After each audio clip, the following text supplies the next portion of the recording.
দেখি আমাদের পূজিত দেবতারা, সেই সমস্ত পূজিত দেবতারা গঙ্গার তীরে, পুকুরের পাড়ে, আবর্জনা ময়লা যেখানে রয়েছে তার পাশে, কখনো বা বাড়ির যেখানে পরিত্যক্ত জিনিসপত্র থাকে সেই পরিত্যক্ত জিনিসপত্রের সঙ্গে প্লাস্টিকে মোড়া, কখনো বা অনাচ্ছাদিত অবস্থায়, যেভাবে হোক বিভিন্ন ভাবে দেবতারা মানে দেবতাদের বিগ্রহগুলি, পূজিত বিগ্রহগুলি পরিত্যক্ত অবস্থায় রয়েছে। আমার তো মনে হয় না এরকম কোনো বিধিবিধান আমরা কোথাও শাস্ত্রে পেয়েছি।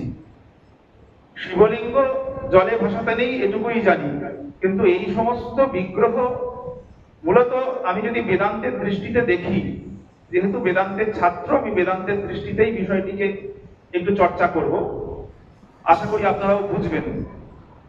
সেটা বেদান্ত মতে জগতের যা উপাদান কারণ, যে কোনো কিছুর যা উপাদান কারণ, সেই উপাদান কারণেই যখন বিষয়টি লীন হয়ে যায় তখন তাকেই আমরা বলি বিসর্জন বা সংহার।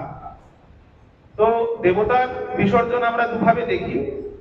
একটি হলো যে দেবতাকে আমরা যখন গঠন করি, মানে মৃন্ময় হোক বা যেভাবেই হোক, যখন গঠন করি বিভিন্ন প্রাকৃতিক উপাদান দিয়ে, এই পঞ্চভূত দ্বারা যখন গঠন করি, মাটি জল প্রভৃতি দিয়ে, তখন সেটি মৃন্ময়ী প্রতিমা হলো।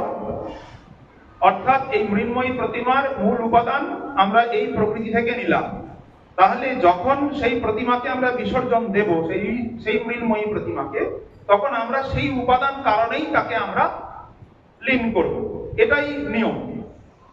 অর্থাৎ সেই মাটি জল থেকে উঠে আসা নির্মাণ করা দেবতা আবার ওই মাটি জল প্রভৃতিতেই লীন হয়ে যাবে।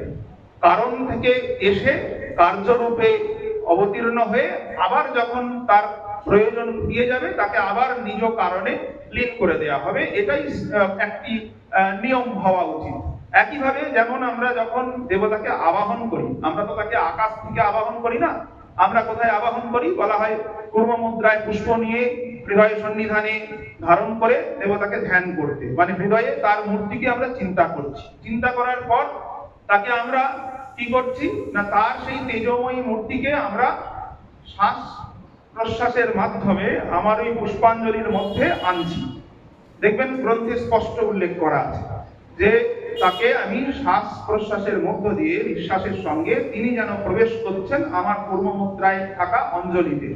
এরপর সেই অঞ্জলিতে দেবী প্রবেশ করলেন, এই রকম ভাবনা করে সেই ফুলটিকে আমি প্রতিমার মস্তকে বা ঘটে স্থাপন করছি এবং চিন্তা করছি প্রতিমা